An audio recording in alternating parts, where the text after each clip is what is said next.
محدث نوری نے اپنی کتاب نجم الثاقب میں اور علامہ میسی نے بحر الانوار میں محمد بن عیسیٰ کا یہ واقعہ تفصیل سے نقل کیا ہے۔ وہ لکھتے ہیں کہ ماجرا اس زمانے کا ہے کہ جب انگریز کھلے عام خلیج فارس کے جزیروں پر اپنا تسلط جما چکے تھے۔ انہی کی مدد سے بحرین میں ایک ایسی حکومت قائم کی گئی جو اہل بیت علیہ السلام کے مذہب کی سخت دشمن تھی۔ یورپی طاقتوں نے بحرین کے وسائل کو بے خوفی سے لوٹنے کے لیے وہاں ایک متعصب سنی شخص کو حاکم مقرر کر دیا تھا تاکہ لوگ اس کی حکومت میں الجھے رہیں، چونکہ بحرین کی اکثریت آبادی شیعہ تھی اور اہل بیت علیہ السلام سے گہری محبت رکھتی تھی، اس لیے حکومت ان کے ساتھ کبھی بھی سازگار نہ رہی اور روزانہ کسی نہ کسی طرح ان پر دباؤ اور سختیاں مسلط کی جاتی رہیں۔ اس حاکم کا وزیر اس سے بھی زیادہ سخت، ظالم، کینہ پرور اور اہل بیت اور ان کے شیعوں کا سخت دشمن تھا۔ وہ مسلسل سازشیں کرتا رہتا تاکہ شیعوں کو حاکم کی نظر میں بدنام کرے اور ان پر مزید ظلم ڈھائے۔ وہ حاکم کے دل میں شیعوں کے خلاف نفرت پیدا کرنے کی ہر ممکن کوشش کرتا رہا۔ اس نے شیعوں کو بے شمار اذیتیں دیں اور بھاری ٹیکس عائد کیے، حتیٰ کہ ان کی عبادت گاہوں کو بھی نقصان پہنچایا، مگر اس سب کے باوجود کوئی بھی شخص ولایت امیر المومنین علیہ السلام سے دستبردار ہونے کو تیار نہ ہوا۔ یہ صورتحال دیکھ کر وزیر طویل عرصے تک سوچتا رہا، یہاں تک کہ اس نے ایک شیطانی منصوبہ تیار کیا۔ ایک دن وہ حاکم کے پاس گیا اور کہا، حضور، اس نشانی کو دیکھیے کہ جس کے ذریعے خدا نے اہل سنت کے مذہب کے حق ہونے کو ثابت کر دیا ہے۔ حاکم نے دیکھا کہ وزیر ایک انار لے آیا ہے کہ جس کے چھلکے پر قدرتی طور پر اور ابری ہوئی صورت میں یہ الفاظ لکھے ہوئے ہیں، لا الہ الا اللہ محمد الرسول اللہ و ابو بکر و عمر و عثمان و علی خلفاء رسول اللہ۔ حاکم نے انار کو غور سے دیکھا، واقعاً اس پہ واضح اور ابھرتی ہوئی تحریر تھی کہ ابو بکر، عمر، عثمان اور حضرت علی علیہ السلام رسول اللہ صلی اللہ علیہ وآلہ وسلم کے خلفاء ہیں۔ یہ تحریر نہ کسی چاقو سے قدا کی گئی تھی اور نہ ہی کسی لکڑی سے کدی ہوئی تھی، بلکہ چھلکے پر نمایاں قدرتی طور پہ ابری ہوئی تھی۔ حاکم کے لیے یہ بات بالکل یقینی ہو گئی کہ یہ الفاظ خود بخود انار کے چھلکے پر بنے ہیں اور یہ اہل سنت کے مذہب کے حق میں خدا کی طرف سے ایک نشانی ہے۔ وہ فاتحانہ انداز میں وزیر کی طرف متوجہ ہوا اور کہا، یہ انار ان رافضی شیعوں کے خلاف ایک مضبوط دلیل ہے جو یہ کہتے ہیں کہ علی علیہ السلام بلا فصل خلیفہ رسول ہیں۔ پھر اس وزیر سے پوچھا، تمہاری کیا رائے ہے؟ اب ہمیں اس انار کے ساتھ کیا کرنا چاہیے؟ وہ چلاک اور مکار وزیر جو گویا اسی لمحے کا منتظر تھا، فوراً بولا، جناب حاکم، شیعہ لوگ غیر منطقی ہوتے ہیں اور میں جانتا ہوں کہ یہ اتنی مضبوط دلیل بھی وہ ہم سے قبول نہیں کریں گے۔ میری رائے یہ ہے کہ ان کے بڑے علماء کو بلایا جائے، یہ انار ان کے سامنے رکھا جائے اور انہیں چند رستوں میں سے ایک رستہ اختیار کرنے پر مجبور کیا جائے۔ امیر نے پوچھا، تم کن رستوں کی بات کر رہے ہو؟ وزیر نے طنزیہ مسکراہٹ کے ساتھ جواب دیا، یا تو یہ لوگ ہماری اس مضبوط دلیل کا کوئی ٹھوس جواب پیش کریں یا پھر غیر مسلموں کی طرح جزیہ دیں، یعنی عملاً انہیں مسلمان نہ مانا جائے اور انہیں مجوسیوں اور کفار کے برابر قرار دیا جائے اور ان سے بڑھ کر ان کے لیے کوئی ذلت نہیں ہو سکتی، یا پھر یہ اپنے مذہب سے دستبردار ہو جائیں اور ابو بکر، عمر اور عثمان کی خلافت کو تسلیم کر لیں۔ اگر ان تین میں سے کسی ایک رستے کو بھی قبول کر لیا تو ٹھیک، لیکن اگر انکار کیا تو ان کے مردوں کو قتل کر دیا جائے اور ان کی عورتوں کو قید کر لیا جائے گا اور ان کے تمام اموال کو مال غنیمت کے طور پر ضبط کر لیا جائے گا۔ یہ باتیں اس حاکم کو پوری طرح قائل کر گئی۔ اس نے کہا، ٹھیک ہے، یہی کریں گے، اس سے بہتر اور کیا ہو سکتا ہے؟ ہم تو اسی موقع کا انتظار کر رہے تھے۔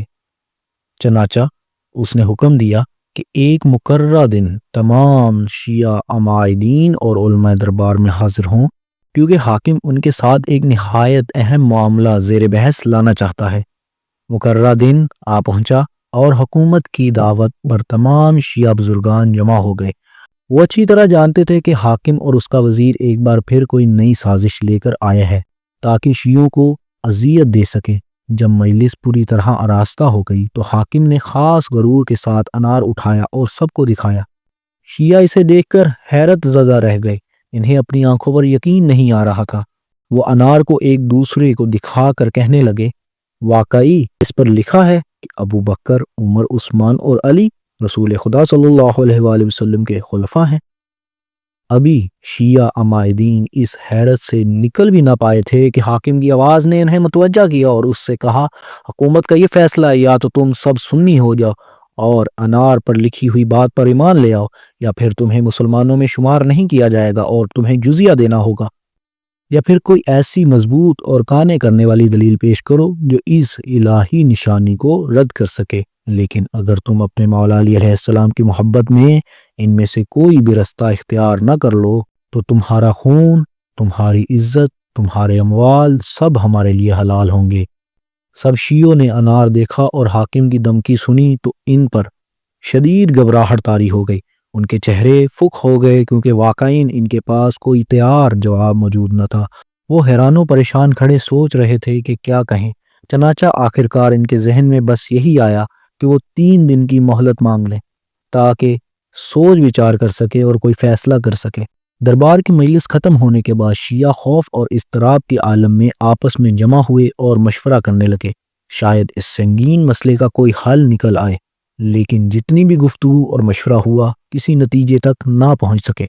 جب سب رستے بند نظر آنے لگے تو شیعہ بزرگان میں سے ایک نے بڑی آواز کے ساتھ کہا، ہمارے پاس اب اس کے سوا کوئی راستہ نہیں کہ ہم حقیقی فریاد رس حضرت ولی العصر حضرت صاحب الزمان علیہ السلام سے توسل کریں، اور اس مسئلے کا حل صرف انہی کے ہاتھ میں ہے۔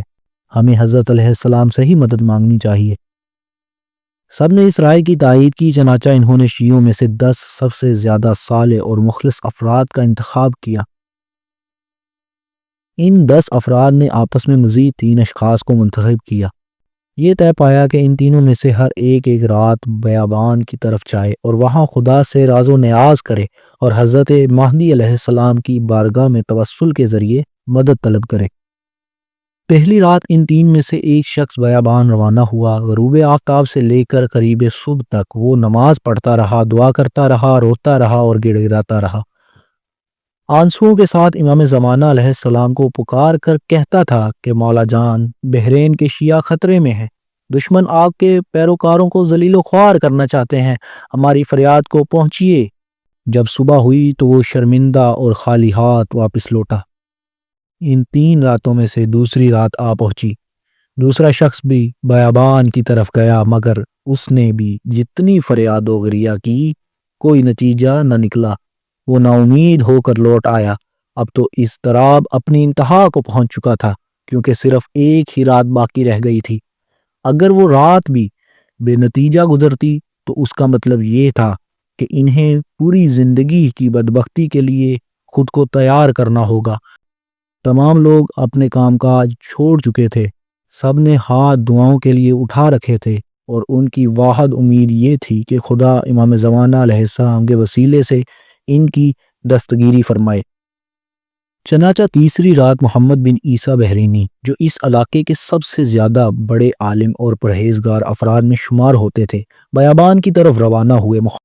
محمد بن عیسیٰ ننگے پاؤں صحرا کی طرف گئے، دل شکستہ مگر اخلاص سے لبریز۔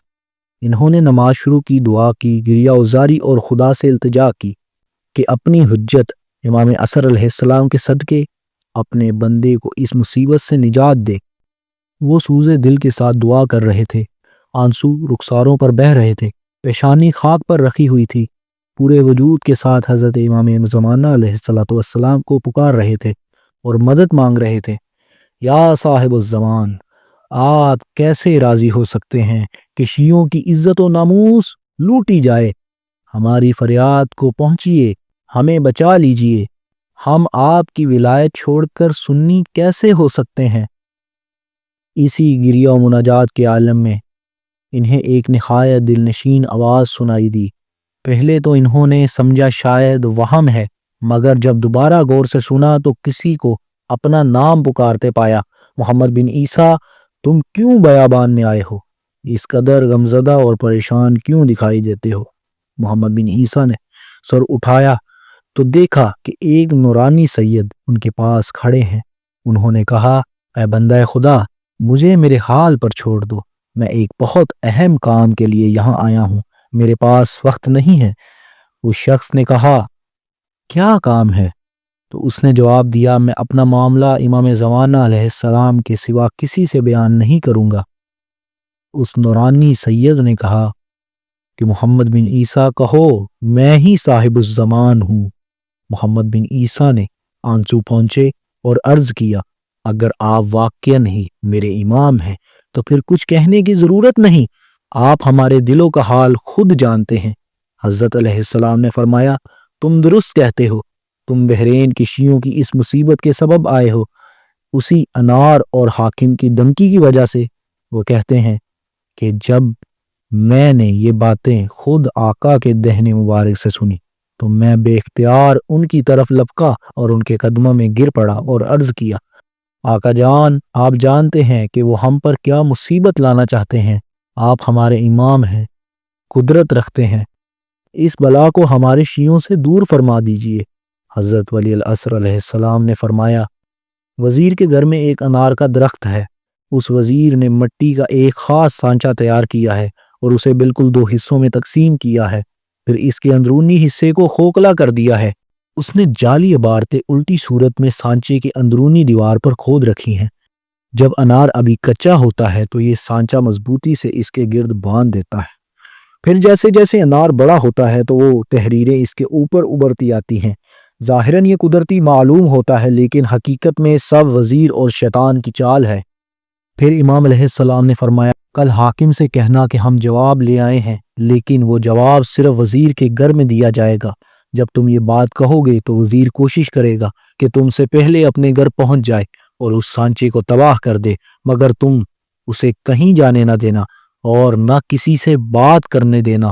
حاکم، وزیر اور باقی لوگوں کے ساتھ تم سب مل کر اس کے گھر جانا۔ اس کے گھر کے صحن کے دائیں جانب ایک دروازہ ہے کہ جس کا دروازہ بند ہوگا اس سے کہو دروازہ کھولے۔ اندر داخل ہو کر طاق پر ایک تھیلا رکھا ہوگا کہ جس میں وہ مٹی کا سانچہ رکھا ہے، اسے نکال کر امیر کے سامنے رکھ دینا اور انار کو بھی اسی میں رکھ دینا تاکہ سب پر واضح ہو جائے کہ یہ خدا کی نشانی نہیں بلکہ وزیر کی سازش اور شیطان کا فریب ہے۔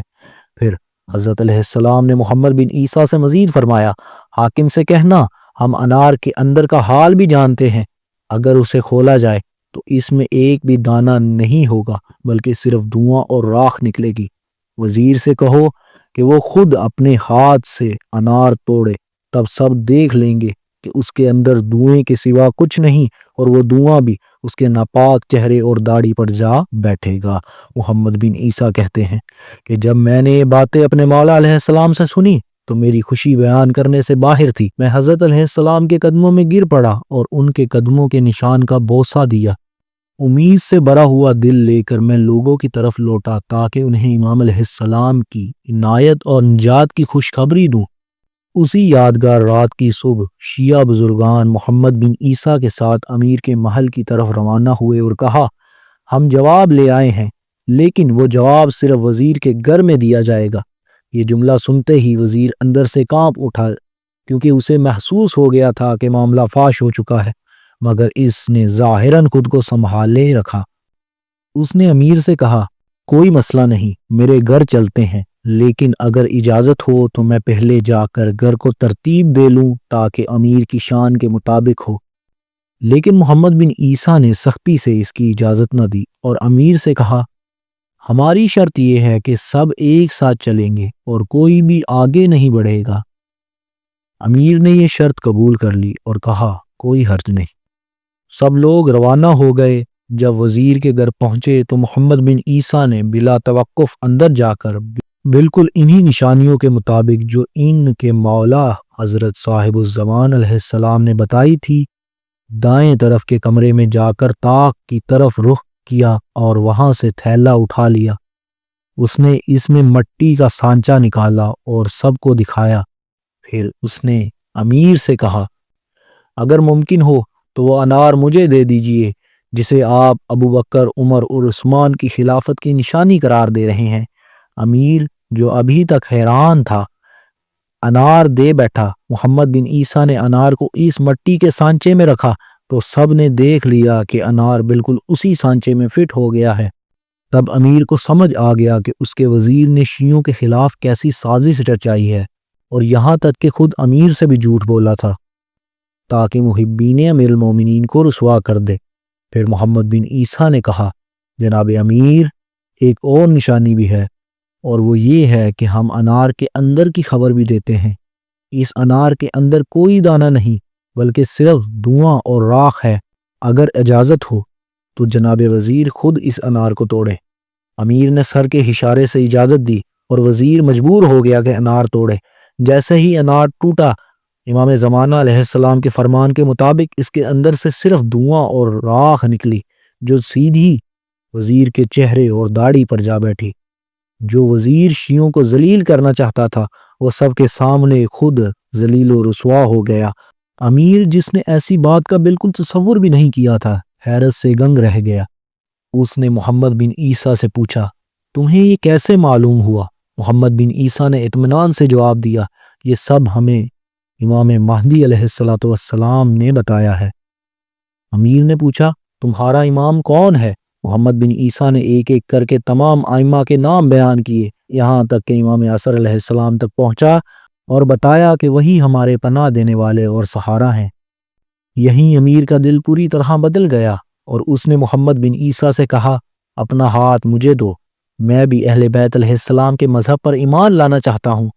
پھر اس نے بلند آواز سے کہا، میں گواہی دیتا ہوں کہ اللہ کے سوا کوئی معبود نہیں، محمد صلی اللہ علیہ وآلہ وسلم اللہ کے بندے اور رسول ہیں، اور اس کے بعد خلیفہ امیر المؤمنین علی ابن ابی طالب ہیں، اور اس کے بعد ان تمام ائمہ کی امامت کا اقرار کیا، یہاں تک کہ امام زمانہ جل اللہ تعالیٰ فرجہ الشریف تک، اور اسی وقت حکم دیا گیا کہ اس خائن وزیر کو گرفتار کر کے دار پر لٹکایا جائے۔